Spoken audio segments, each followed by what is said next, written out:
Streaming live across the globe, Anjali Rao, Rob McKnight and David Robinson. Ange, Rob and Robbo, news, entertainment too. See Ange, Rob and Robbo, Ange, Rob and Robbo Show. Welcome to the Ange, Rob and Robbo Show. Indeed, it's a very good Thursday night. It's Tipsy Thursday, and who would we rather share it with than the one and only David Robinson. Hello, Robbo. Hello there. Sorry, I didn't get the memo. I thought every day was tipsy on this. I will That's cut down you, then. Robbo.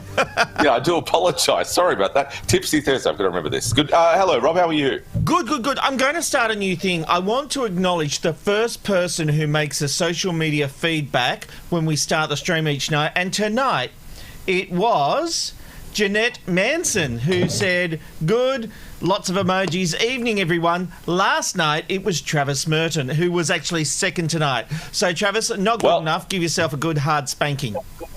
You're going to win an antique Ben Rob and Robbo Show mug. It doesn't have a handle, but that adds to the value of it. Yeah, absolutely. Well, guess what? Ange isn't here because she's filming The Real Housewives of Melbourne tonight. And who could we find? Someone extravagant. You know, Anjali Rao was a former anchor of CNN. Well, here we have the future anchor of CNN. It's another other than Alana McLean. Hello, Alana. Yeah. Hello, Good morning. guys. Oh. Thank you for having me on such a glorious Tipsy Thursday. What day would I rather be here than this? Thanks. I know. Just before the show, Alana was complaining that she'd never got to do a Tipsy Thursday with us. And the wonderful thing is, before the show as well, a long time. hold that glass up for us there again. It was this one, Robbo. I had to take the beer out because it keys through on the chroma key screen. It does indeed, a bit of magic there. But Alana's glass was a lot more full about 5 minutes ago. I thought you were talking about No. This is the wine glass that you want when you just want to feel better about yourself, because there's you know, it's a big capacity. It's about that Ben Rob and Robbo mug full into this glass. Yes, she got it right because you had a Ben Rob and Robbo mug. She's right. Oh, yeah. Thank God for that. Now, you've got a wonderful fiancé. You've got a wedding coming up in 3 weeks. Will he come? Do you have a bell or something if you need a refill? Ding, ding, ding, and he'll come in and fill it up for you? I told him to have his phone on so that I could text him out in the next room. Brilliant. Hashtag I think you need to text that to him right now. Yeah, that needs a refill. I'm never going to get through the next hour with that little dribble, am I? Brilliant. No. A little Dribbo. I've said that before. Dribble. Yeah. The name of Robbo's autobiography. Anyway, Dribbo. I don't know what that means. But anyway. Yeah, it's a trickle treat. Joe Casamento is coming up a little later tonight to give us the later on. What, Robbo? What's happened? No, my joke was shit. Yeah. So I just wanted to move on. I nailed it, and then you ended with a whimper, not a bang. But I'll tell you something else, because I've just had to go at you, Robbo. When Alana was talking about, or when you were talking about the glass, you were referring to Alana. I naturally thought it was about me and the whole thing here. The two people in this studio, Abby and Amanda, went, oh, Rob, you always think it's about you. Yeah, it was so funny because I think even at the top of it, I said, hey, Alana. And then you went, yeah, no, you're right, mate. Yeah, look at this. All right. I might need that refill, actually. Yeah, do it now. You'll need it. Yeah. We love you, Robbie. Yeah. You know I love you. And you look so handsome tonight. You look very dapper and evening wear. Good evening. This is 1966 news. It's the blazer from 1960. All right, let's move on with our hot button issues tonight, and it's a very serious start because a terror attack will likely happen on Australian shores. That's the blunt warning from the nation's top spy boss, Director General of Security, Mike Burgess. He made the comments during a parliamentary inquiry into extremist movements and radicalisation in Australia. Obviously, terrorism threat level remains probable. If you look at our current caseload, we still think that Sunni-based violent extremism is the major concern. However, given the growth that we've seen in nationalist and racist violent extremism, We anticipate there will be a terrorist attack in this country in the next 12 months, and it can come from either ideology, and therefore, for me, it doesn't really matter because they're both capable of actually conducting acts of violence, and that's where we focus.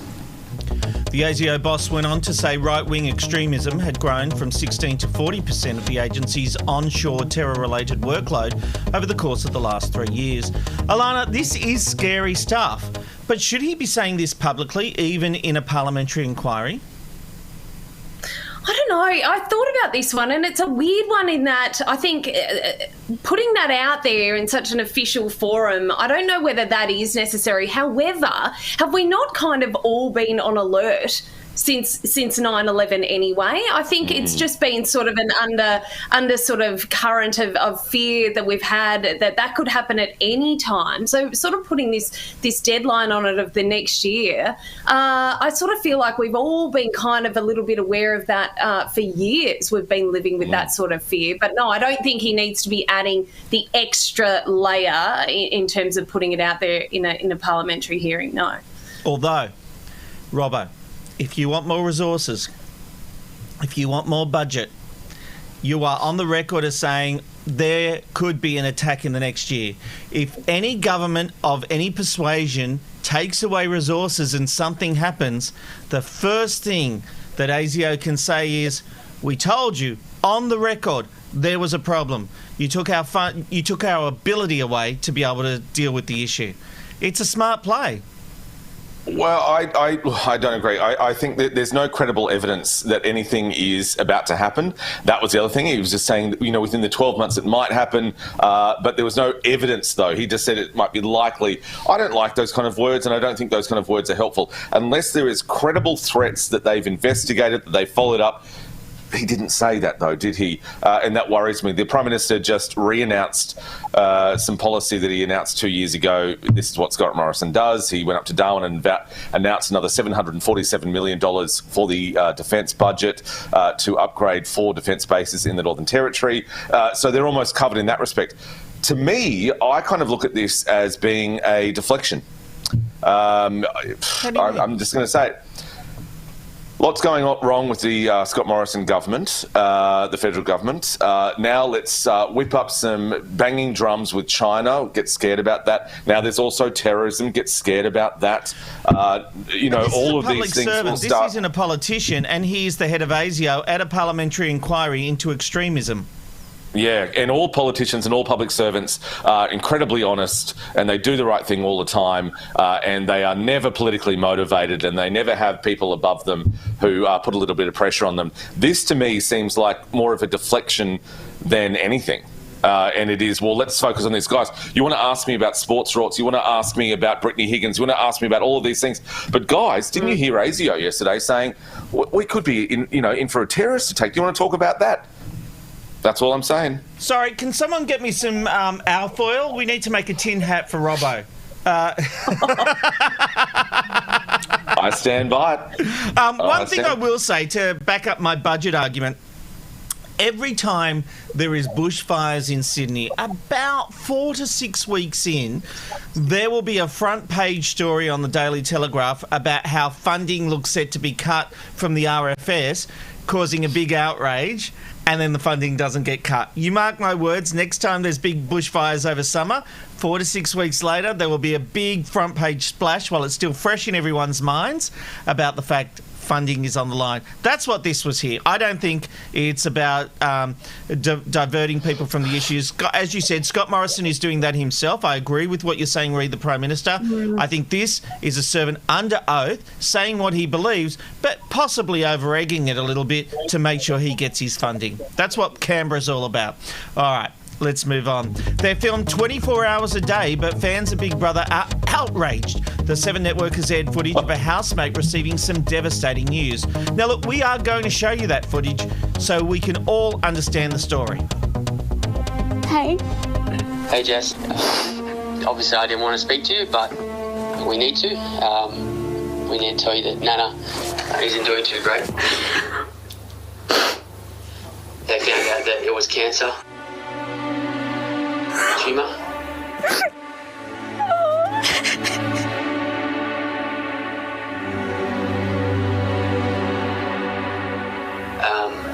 there's not very long.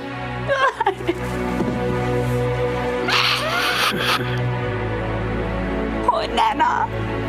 She's going to a better place. I know, but the poor thing, gosh. She gets to go hang out with Pa again. Okay.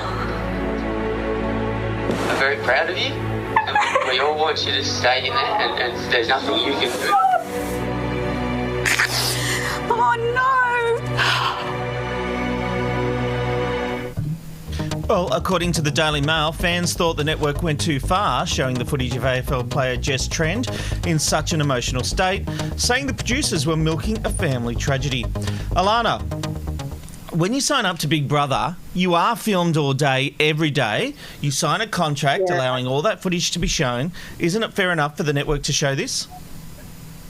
Look, I think it is. I think particularly when you say they're Big Brother filming 24/7, I think you know exactly what you're getting into. I think, particularly we will sort of say that she also went into the diary room afterwards and gave her final, goodbye. She's, had a goodbye moment with her grandma.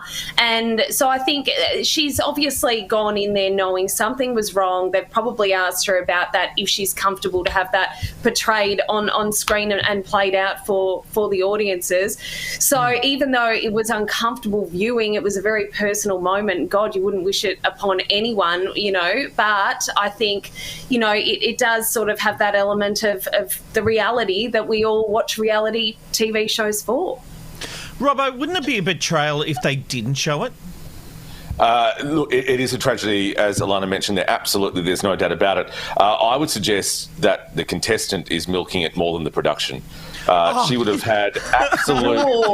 Robbo, your conspiracies tonight. Really? She would have had absolute right to say to producers, especially in this day and age, that she could say to them, I don't want this shown, I don't want to be a part of this, I need you to edit this out. And I think that Seven and Endemol would do that. She didn't do that. She allowed it to go ahead. This was filmed. This is not live, remember. So you don't have the argument of saying that this is live. Yeah, sure. This happened months ago. She allowed it to go ahead, and that's okay. So my issue here is that... She's sort of not asking for it to be edited out doesn't mean she's milking it for more attention. Those were real. That was very heartbreaking to watch. No, it is heartbreaking to watch, but I'm kind of responding to the people on Daily Mail and on Twitter who said that the network was milking it. The network did the wrong thing. Look, I don't think so at all. She signed up for a reality show. This is about reality.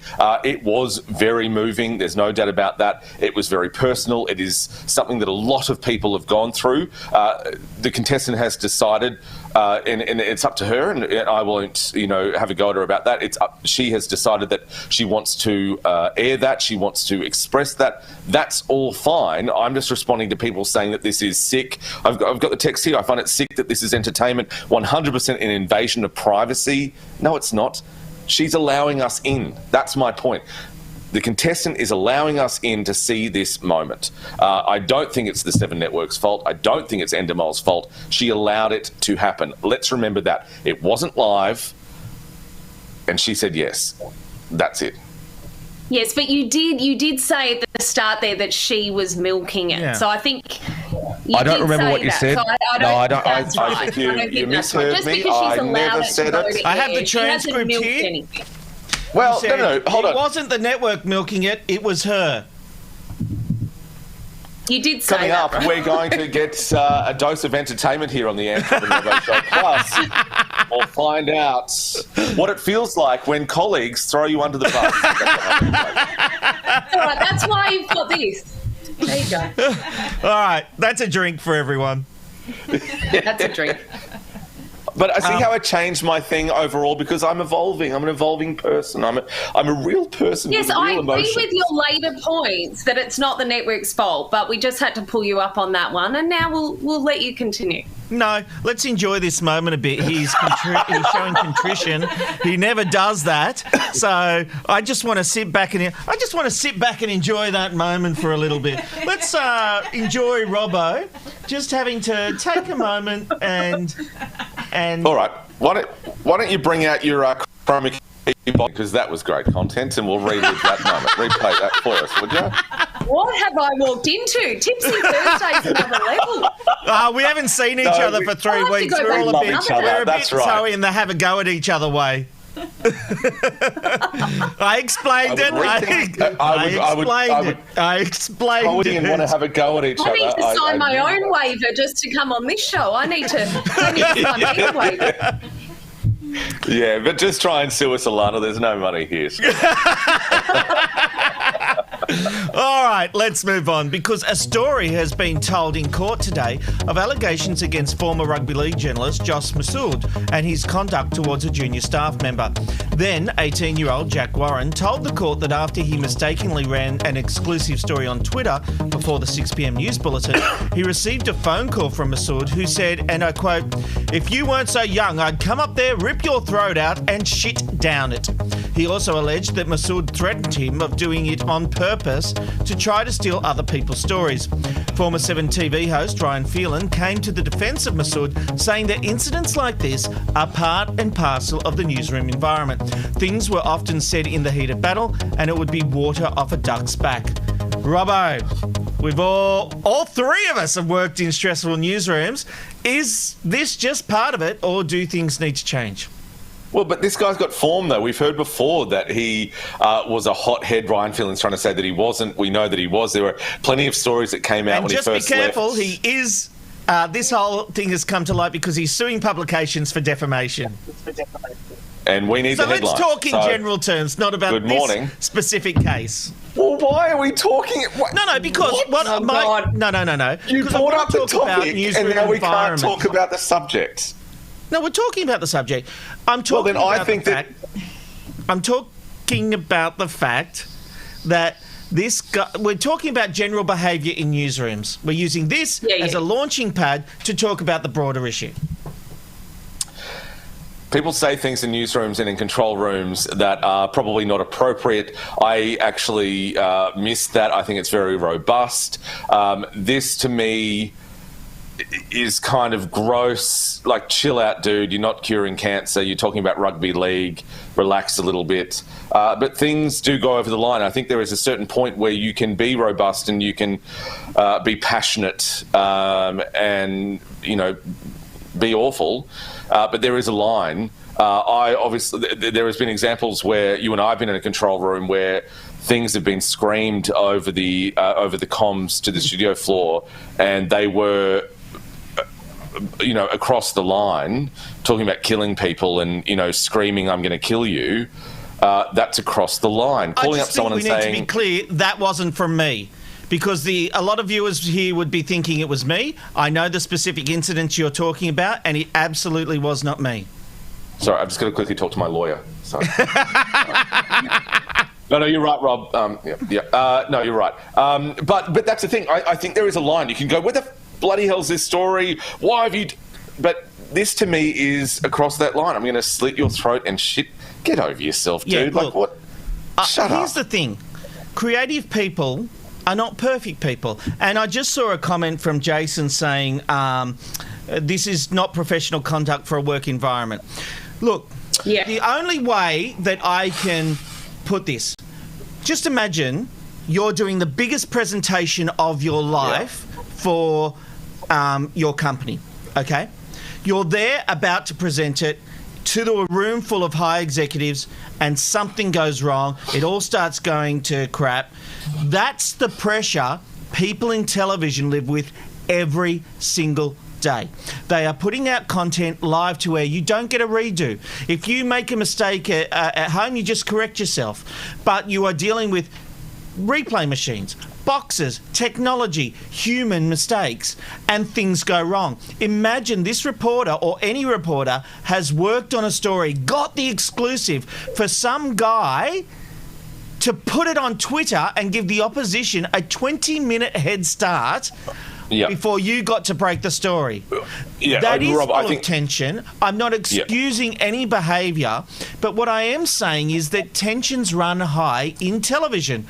I shouted over the intercom. I've never threatened abuse like the incident you're talking about, Robbo, but I've certainly been highly strung in a control room and while making TV.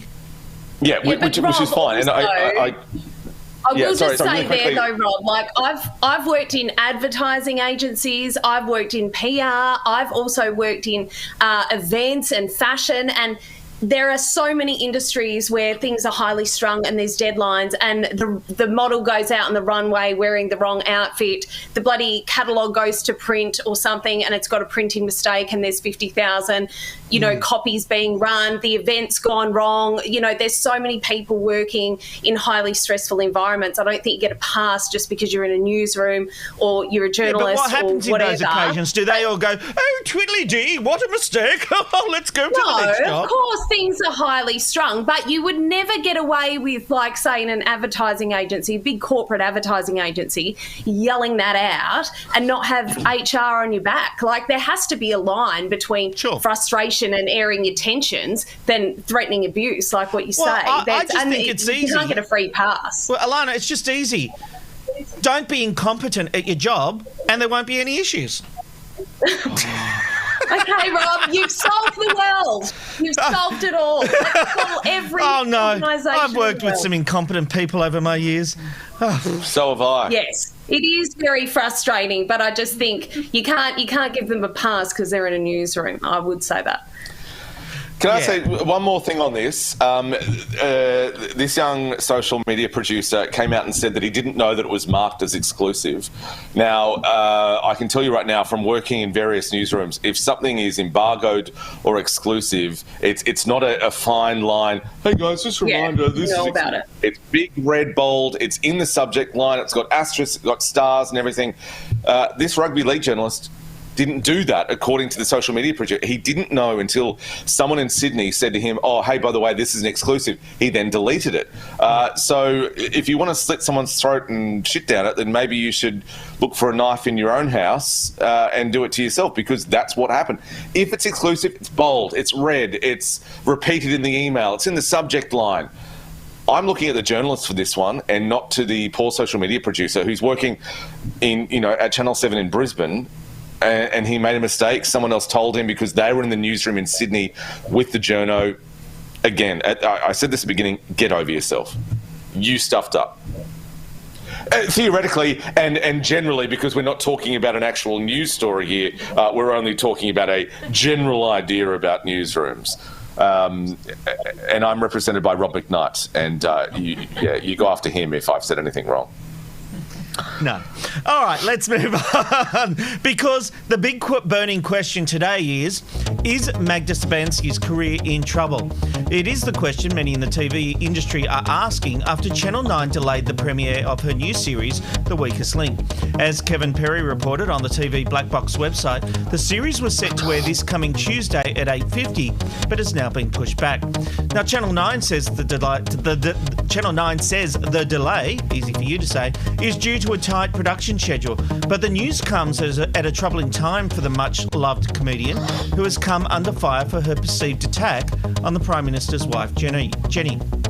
In the tweet, which was in reaction to the Prime Minister signing a condolence book for the Queen Elizabeth following the death of her husband, Prince Philip, Magda said, I genuinely thought this was a photoshopped Handmaid's Tale meme, but no, it's 21st century Aussie life. The backlash was instant and led to her defending herself on a current affair. What stunned me was that this was such a non-event, non-comment. It was a comment about the photo, which I genuinely thought was a meme. So I was a bit staggered that I got drawn into this over such a nothing observation there. So do I think that a pylon of Jenny Morrison about her appearance is appropriate? Absolutely not. But do I think it is legitimate to criticise her or have a critique of her? Yes, I do, because she is the Prime Minister's wife. She's not the First Lady. We don't use that term here. She's the Prime Minister's wife. That is, you can opt in or out of public life. And Scott Morrison frequently uses her almost as a policy advisor. As he says, I spoke to Jenny about this, I spoke to her about that. So really, if she's going to have some sort of influence in public life, I want to know what are her values. What kind of a woman is she? Well, that interview was widely derided by some commentators, even going as far as to label it a monumental own goal. So, with so much controversy surrounding her as she becomes more vocal in her opinions, is Magda still a bankable star, Alana? Well, does anyone actually want to watch The Weakest Link, Rob? I mean, honestly, do we care if it's put back by a week or a year or we never see it? Alana. Personally, couldn't care less. I wouldn't care if it was Magda. I mean, what? It's too far? No, it's funny you say that because I saw the promo today for The Weakest Link and I thought there's a much bigger issue here. It's just shit. Have a look at this promo. Yeah. 8 people who think they're the smartest in Australia are about to compete for a huge cash prize. Annoyingly, one of them will be the winner. I said love, I said down. There will be 7 losers. Magda Szubanski. You are the weakest link. All new Weakest Link. Goodbye. Coming to 9. Okay, so the massive problem that I have with this is not about Magda's comments or anything like this. It is just bad casting. Magda Szubanski is the darling of Australian media, in the Australian psyche. Sharon Strzelecki, all of her characters on Fast Forward, in Babe. This is a woman who is not a villain. She has never played a villain. Correct. She is loved by people, and this is the big problem. And this is the classic problem of television nowadays, I think, in production companies. Someone would have been a big fan of Magda and just thought, oh, wouldn't it be great to... And she's sassy and whatever. But she's not sassy. She's got opinions on serious issues, but the Magda person, the Magda character, is who we love. And I believe that she was a massive part in getting across the same-sex vote in this country. Absolutely. She was loved, she was clear, she was concise, and that's the problem. She is not Cornelia Francis, I believe. Yep. But she's obviously she was wanted fantastic. to do the show. She's obviously wanted to do the show. But it doesn't matter. It's bad casting. Someone at the production company and someone at the Nine Network went, oh, wouldn't it be great to work with Magda? It's not her. We've never seen her like this. This looks like a piss take. This looks like one of the things she would have done on Fast Forward. She's got a wig on. You know, she's even got a mouth doing it. That's why I said, love, I said, don't. You know, remember that character she used to have who used to have the fag hanging out of her mouth? Well, I said, love, I said, don't. You know, like... I mean, seriously, this looks like the biggest load of shit. This is going to rate terribly. And I've got to agree with you, Robbo. I don't think there's anything wrong with what Magda said. I don't know how this has become an issue. This just seems like you want to... I'll put your tinfoil conspiracy hat on. This is diversionary. This is the hard right trying to look for something to divert from problems. You know, we saw today the Liberal Party has a major issue with women after all the... stuff that's gone on with sexual assault and the, humping of desks in Parliament House. There's a big issue with women, and they've looked for people to attack. Christine Holgate is a perfect example. Magda Szubanski. These are issues that take away from the bigger problem. There's nothing wrong with what Magda said, but the problem Magda's got is this was a bad call for her to make to take on this project because... You know, if she'd come in and done a piss take and hosted the show differently, she's trying to be Cornelia Francis, but as I said, it looked like a piss take. You are the weakest link. Goodbye. Bad casting. But do you think, Rob, I mean, you've been more on the behind the scenes of television. Do you think that they are putting the show back to try and distance themselves from this tweet so that the people that are going to watch this, not the people like us that hate us, but the people that are going to watch us sort of forget about that? Or is it just that potentially they've had some audience feedback from the trailer or whatever and people are like not into it and they're using this as a reason? No, they ran that trailer tonight and I can guarantee they ran that trailer tonight to show people that it is coming because there's been multiple articles today about why it's been delayed. I think the truth is probably somewhere in between. They they were trying to turn it around very quickly. So that's a fair comment and a fair reason to delay it. The problem is it's very unusual for a network to have a launch day and then say, oh, we can't make it on time, we'll have to delay it. I think they're not afraid to just put some time in between the issue. Magda is more vocal. Remember, she never used to say a thing. Never gave a personal opinion. Now she's very vocal on Twitter, which I love. I agree with some things, I don't agree with others. That's the beauty of democracy. And I'm a big fan of Magda's. I've been a big fan of many of her characterisations. Yeah. The problem is this is just really shit. And someone said I should host it. There we go. Rob is an awesome a-hole. Get him to host. Yeah, because here's how it would go. Robbo, you are the weakest link. Fuck off. So this asshole, I've said shit, say 3 times in an answer, and I've been called out on air. I've had text, mate, you can't do it. This asshole. Now, quickly, coming back to the... That was worth it for the joke. No, that was great. I wish I didn't do that. Yeah, well played. Let's cut that. Abby, cut that out for you, sweetheart. Yeah. Really quickly, I want to say on this, what I think has happened here, Rob, you could probably confirm this, is that apparently production or filming really only started last week or very recently. I think a week before. So I think what's actually happened has got nothing to do with the tweet, is that they've seen the episodes. I love Magda as both of you do. That's what I think is pushing it back. They are, and I'll put money on this, they're doing reshoots. They've seen it come back. They put that promo out, like you've said, Rob, to allay any kind of suspicions of what's going on. That's what I think. If they've only just started filming it, they've pushed it back because it's not working already. They've signed her up. She's on a contract. Have they done like focus groups and test audiences and stuff? Those test audiences have gone, oh, and then it's just kind of all like the timing has been too tight. Yeah. Yeah. Well, I will say it was just a joke, everyone. I did that for fun. Of course, it was a joke. All right.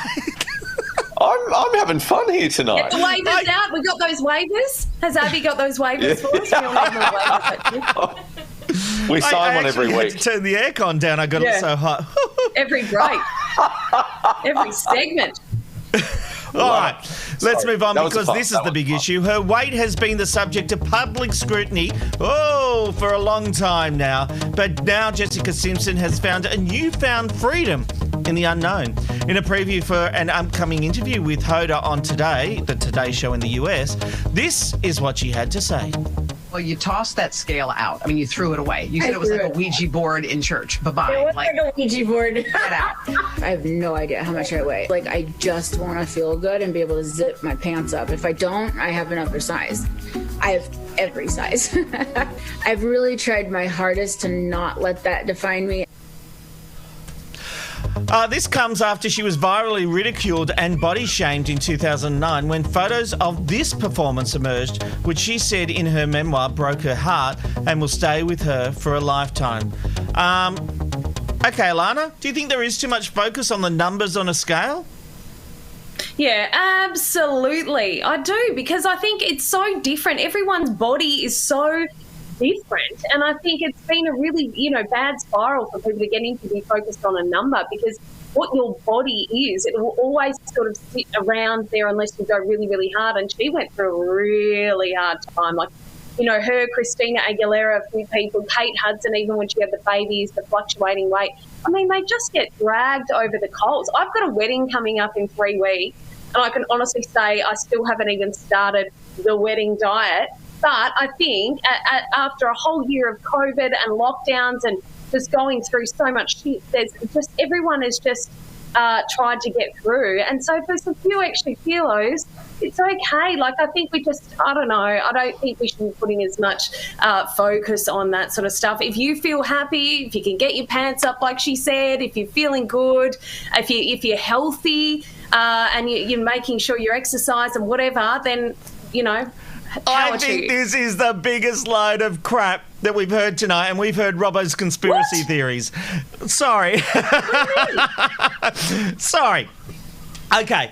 She literally talked about the fact that photo we showed early. She was horrified that was shown and she saw. So she may not be looking at the scales, but she's still trying to look at her weight. So, okay, it's not about scales, but she doesn't want to be that size. Now, look, she looks beautiful there. There's no problem with that. But that's not what she wants to be. So let's stop pretending that it's not about numbers. It's not about numbers. It's about looking thin, and that's what she wants. And isn't that what all of us want? You know, I'm not happy when I look on the scales, but this whole thing of don't worry about the scales, what a load of crap. Who's not thinking about their body weight? Who's not thinking I could afford to lose a few? Robbo, am I completely wrong here?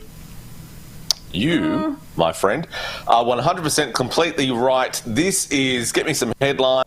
Yay me, look at me, chucking out the scales. Weirdly, though, she's chucked out the scales, but in place of the scales, she's certainly... she's done some COVID renovations. We heard a lot of people going to Bunnings over COVID-19. This is the thing, though. If I'm going to be serious about this for a moment, I understand that. Jamie Lee Curtis, I read an interview about her a long time ago. She said, for years and years and years, I never looked at myself naked in the mirror, ever. Now, look, I've gained a lot of weight since Studio 10, since being on the Sunshine Coast, and I've remembered that little piece of an interview that I couldn't tell you where it was, what it was about, whatever, but I remember that little title. I remember that little, grab out of it. And I no longer... on the May 14 edition in 2014. Thank you, mate. I no longer do that. I deliberately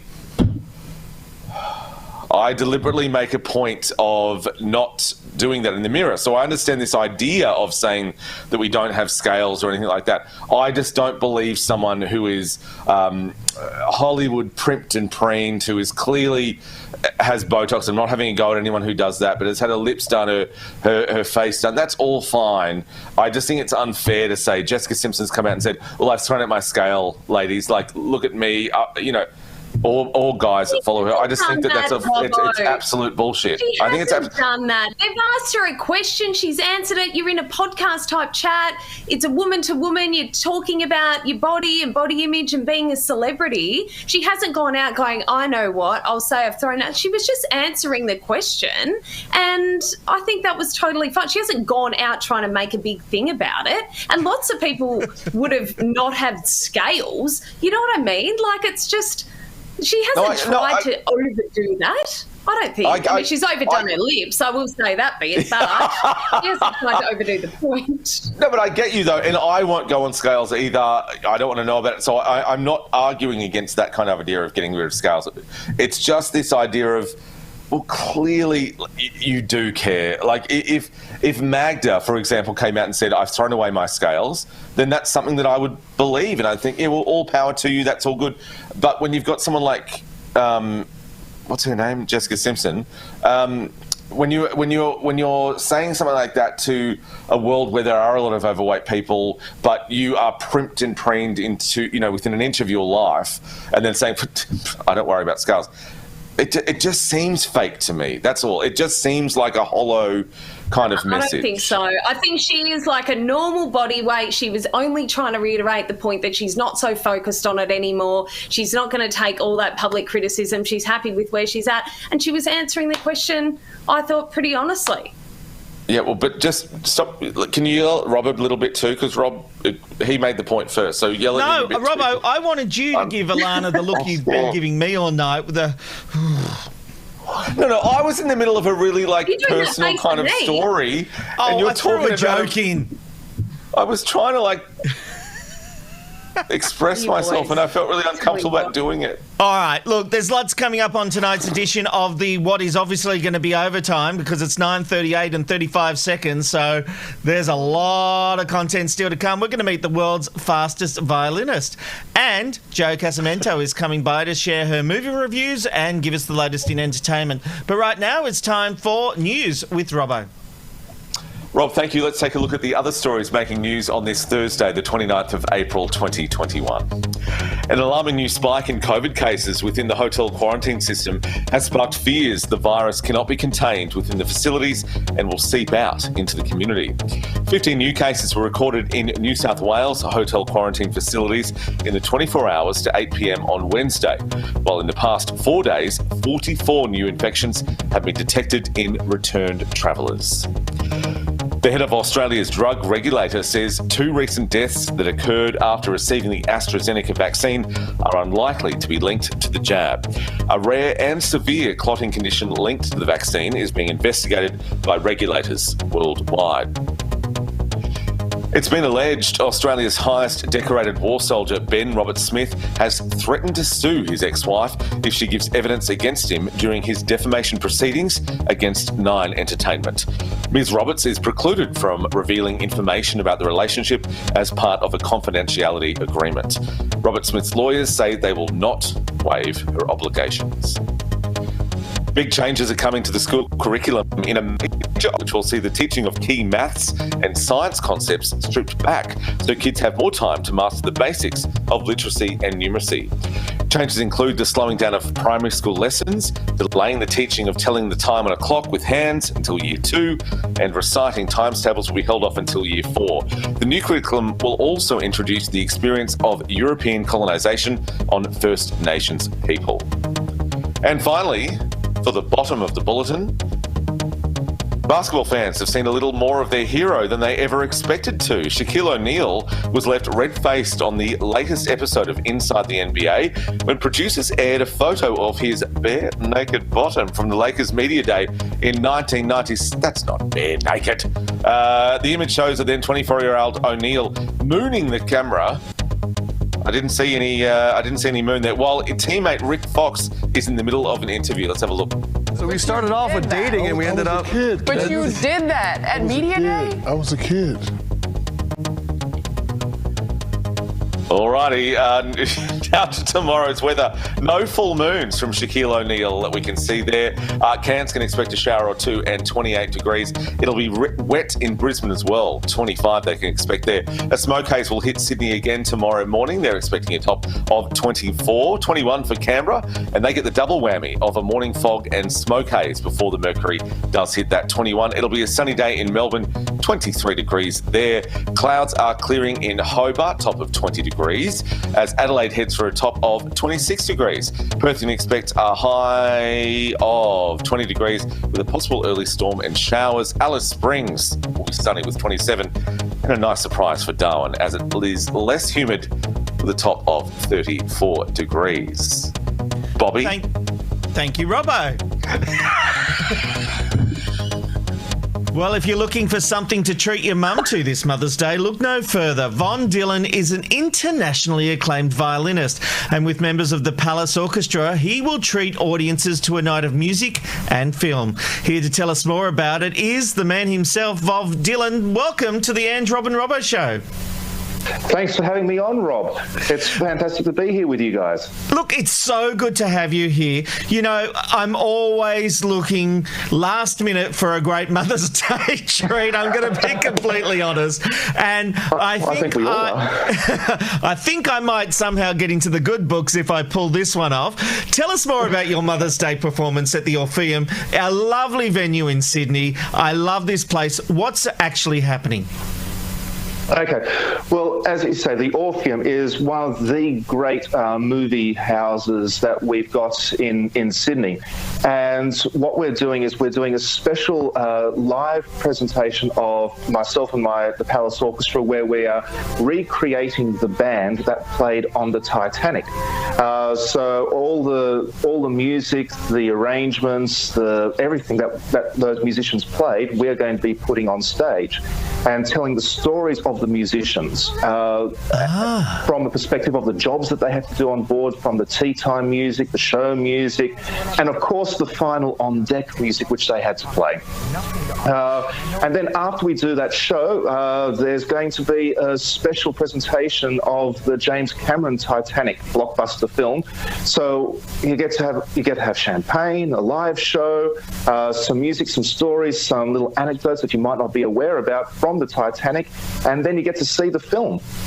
Oh, that's pretty awesome. It is a wonderful venue. That would be spectacular to see Titanic on the big screen again, as well as hear those stories. Now, the name of the show is The Band Played On, and that comes from the legend that as the Titanic sank, the band continued to play on deck to provide peace and calm. Would you go down with the ship? Would you keep playing, Von? Well, there's nothing better to do in that particular circumstance, is there? So, yes, I probably would. I like that. Hey, look, you wouldn't remember this. I actually met you in 2014 when you gained the title of World's Fastest Violinist. You played Flight of the Bumblebee in 22.5 notes per second. I was running a show called Studio 10 back in the day when I was the executive producer, and we got you to try and beat that record again. Let's have a look at what happened.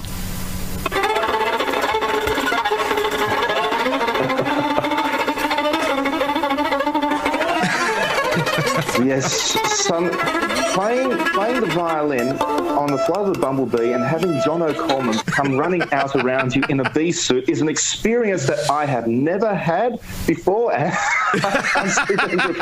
But that's what we tried to do with Studio 10. But how long did it take you to perfect that?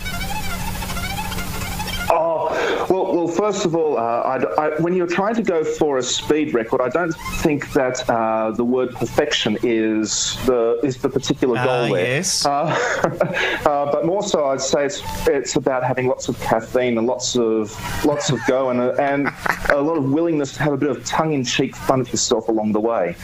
Which you are a man who likes to do that pretty well. Now, I've been told that you're going to play something for us. Oh, you've been told that, have you? And that's better do something. You haven't been warned? I haven't been warned. Let me find a violin that I haven't prepared earlier. I'll just bring it on you. Do I take the little one, which I've been playing since I was 21 months old, or do I do the big one? Oh. Probably the big one. Oh, I was going to say, it'd be quite interesting to see you play the little one, but you do you. Okay. Well, the song that everybody always asks for in relation to the Titanic is the piece of music which the band played as their very last number. And this was the one where in all the movies they say that you have the band leader turning to the other musicians saying, "Gentlemen, it was an honour." So here is here's a little bit of "Nearer My God to Thee," which is the last one that the musicians played.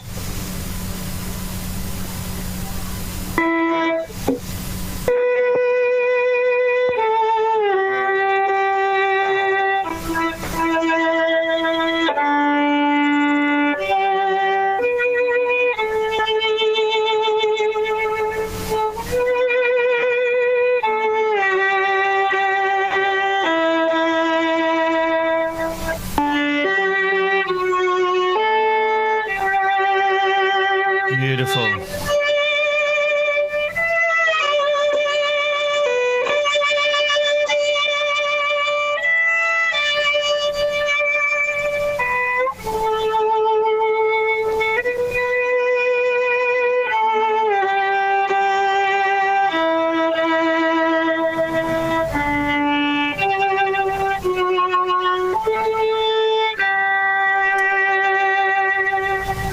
It actually gave me chills hearing that, and it reminded me of that scene straight away. Look, to see Bob Dylan and the Palace Orchestra in the band played on, just go to orpheum.com.au.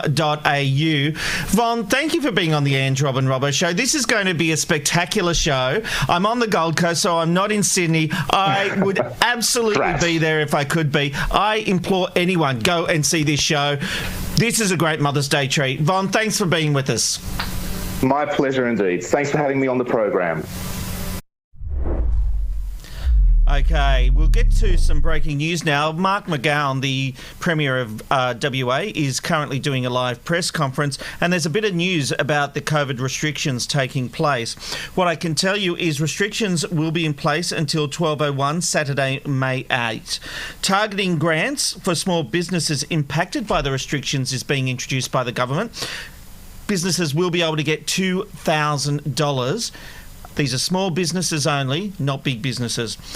For everyone else, masks will be mandatory outdoors only if social distancing is not possible. So that looks like it means masks will be able to be taken off. Private gatherings in homes will be limited to 30 people.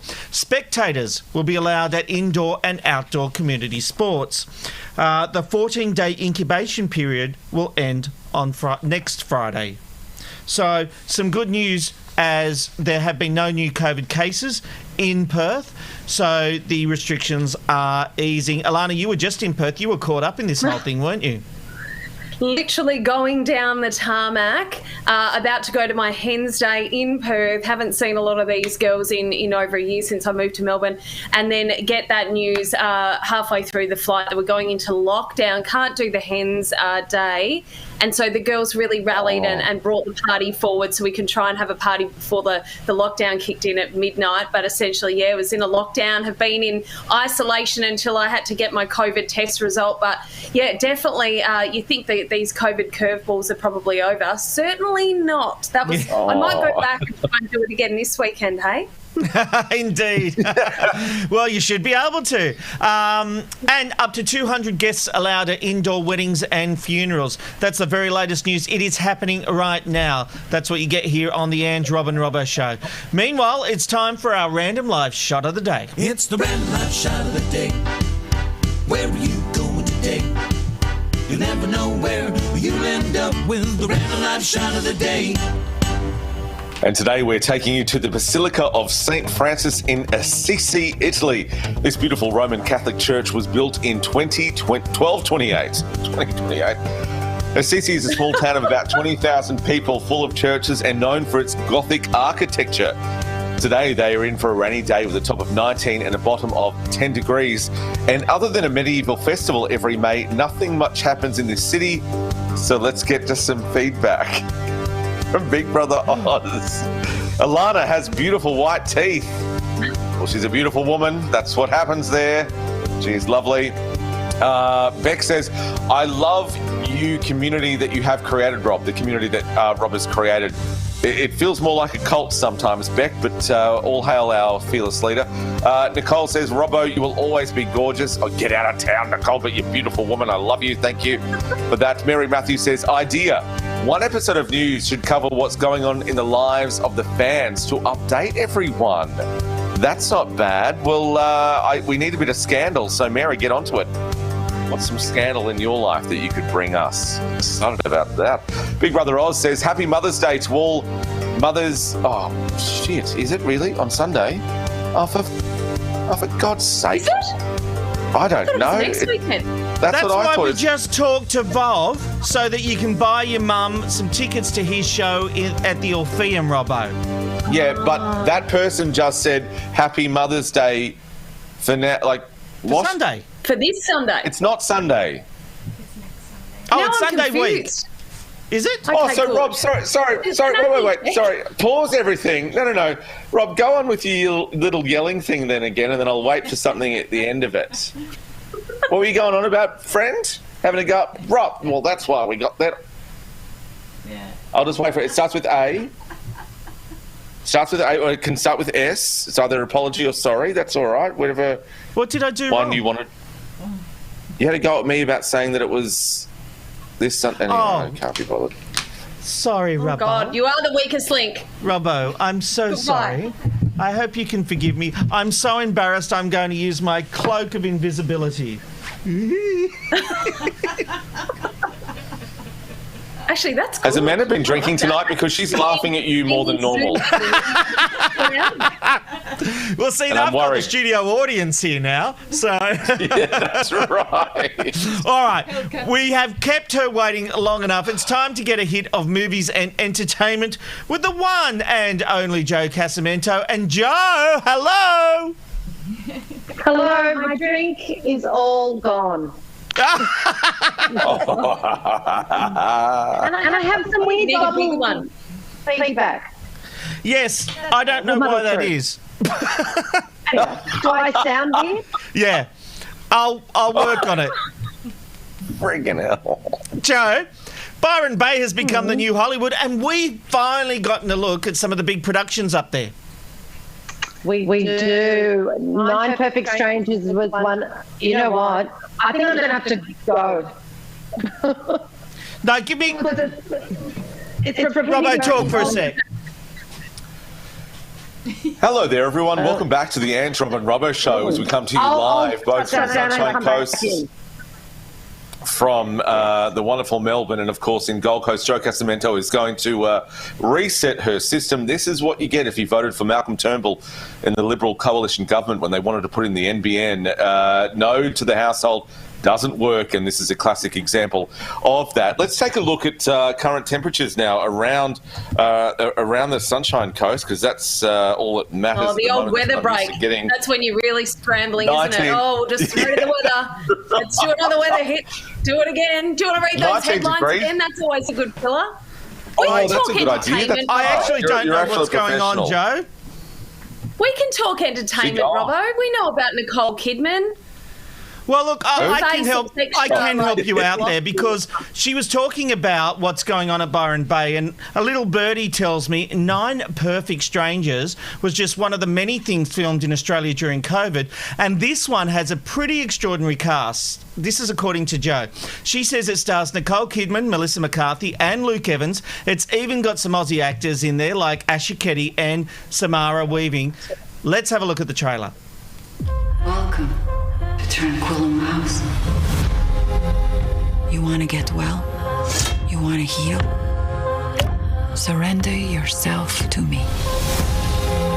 I have been feeling rather unwell lately. In 10 days, you will be transformed.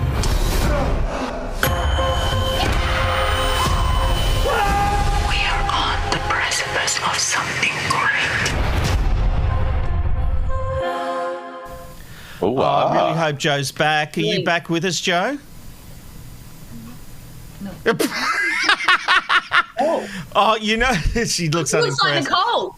She looks like Nicole Kidman there. She did, didn't she? She looked like Nicole Kidman every time Tom said, "Shall we take it to the bedroom?" Shit. Which he never did. Entertainment's taken a turn. This is based on the novel by Liane Moriarty of the same name, which was hugely successful. Jo was telling me earlier today, I had a bit of a chat with her, and she reckons this is guaranteed to get a lot of buzz. Really? It looks really good. It looks really good. This is the She's third very, production very excited about that she's one. done with David E. Kelly. He's done 3 productions with David E. Kelly, so this will. She's obviously. I love David. Yeah. Undoing, which I've watched about 3 times. I think I'm going to make it a 4th, and so this is going to be the 3rd production. So obviously onto a good thing, and a pretty good cast as well. Regina's in there. Samara Weaving. That's going to be a good one. Yep. Oh, excellent. And all right, well, what's let's her move name? down and do some entertainment, because I am across the entertainment stories. Because, Alana, you had a question.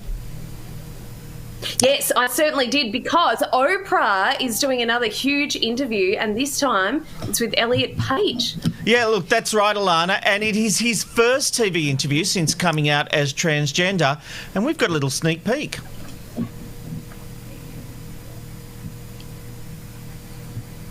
What part of your transition has actually brought you the most joy? Goodness, what has brought me the most joy? The most joy.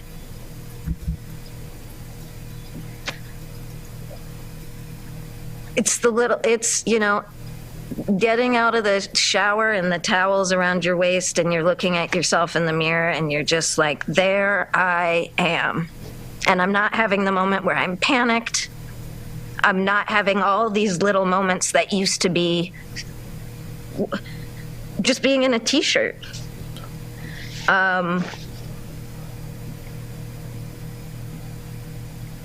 It's being able to touch my chest and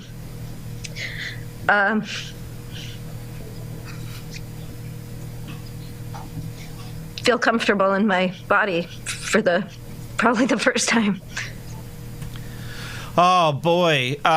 Look, bit of a powerful interview, and it looks like it's going to be very emotional, and that airs on Saturday, Australian time, on Apple TV+. He also did an interview with Vanity Fair this week in the lead-up, and when he was asked about why he did such a public interview, he said it was because he wanted a wide-reaching platform, and went on to say, it was something I needed to sit with for a moment because the backlash right now is so intense, but the rhetoric coming from anti-trans activists and anti-LGBTQ activists, it's devastating. These bills are going to be responsible for the death of children. It's that simple. Wow. It sounds like it's going to be a very emotional and revealing interview this weekend. And I'm getting word, I think we have Joe back. Joe Casamento, are you there?